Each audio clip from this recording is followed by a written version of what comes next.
Welcome back. Numi Organic Tea is raising up to $1 million to provide clean, safe drinking water along with lights and charging devices to up to 550,000 displaced Ukrainians.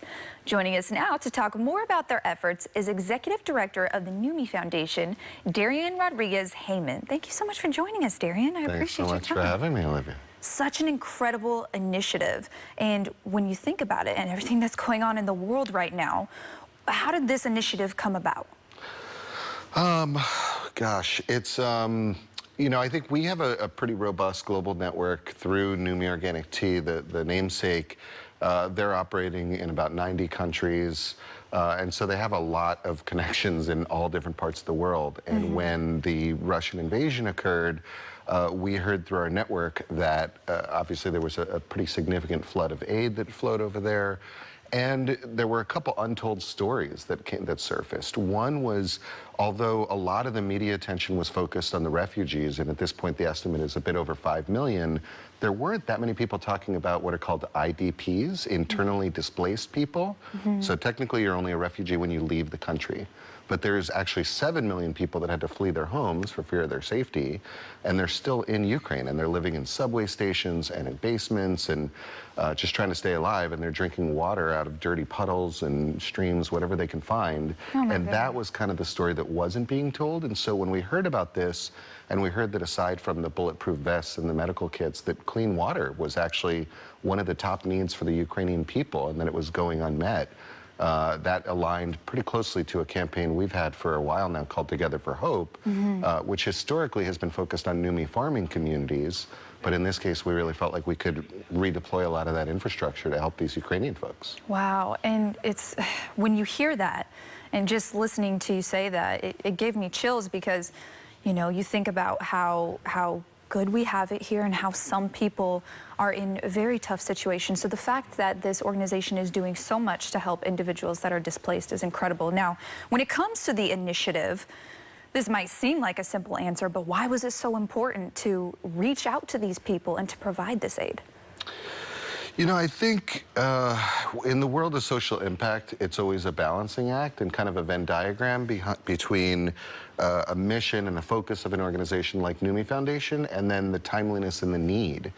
And for example, when COVID hit, within 2 weeks, normally we have a domestic an educational program, environmental education, that works with almost 20,000 low-income elementary school students all throughout the Bay. But when COVID hit, the schools were closed, we couldn't access those school gardens. You know, we reinvented that program, and within 2 weeks, we started delivering free food directly to people's homes and created dozens of jobs in the program, helped local farmers, and so it felt like a way for us to leverage our assets and our contacts and help the people that we were looking to help. And when the Ukrainian situation popped up, we hadn't done work there before, but we did have some expertise around clean drinking water, around fundraising for these global programs. And we also had a pretty robust European network of partners and allies that we were able to leverage.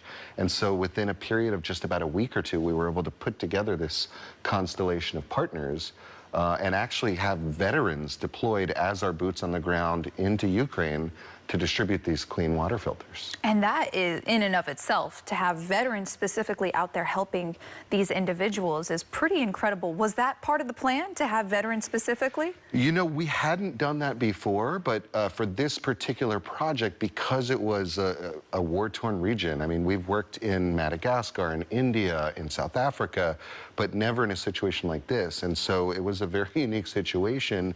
And we came across a group called Waves for Water, and they have something called their Clean Water Corps, where over the last dozen years, they've worked in 40 countries. They've helped over 4 million people get access to clean and safe drinking water.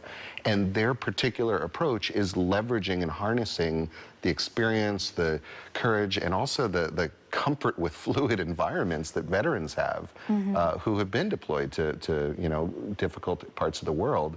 And so that's the folks who are on the ground, who are figuring out which partners to work with, who are making sure that we can address the last mile and get things not only to the Polish or the Romanian border, but into Ukraine and into these subway stations and basements where these people are living right now.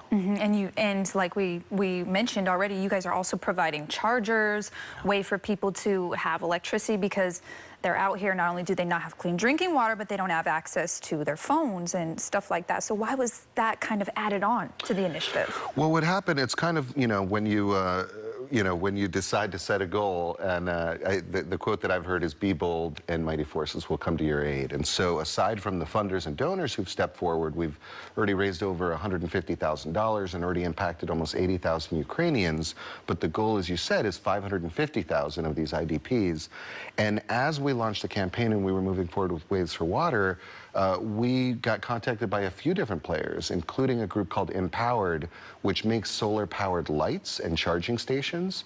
And as we asked our contacts in Ukraine, would this be helpful? They basically said, oh my God, are you kidding me? Like, yes, aside from needing clean drinking water, because it is the most basic of human needs, these folks are sitting in the dark most of the time. They're not able to charge their phones, which they need to access life-saving services. Yeah. And so the idea of a solar-powered, charging station and light device fit perfectly with the program. And so Empowered came on board, and they also brought in a group called Good 360, which mobilizes the corporate community for product donations and for support of campaigns like this one.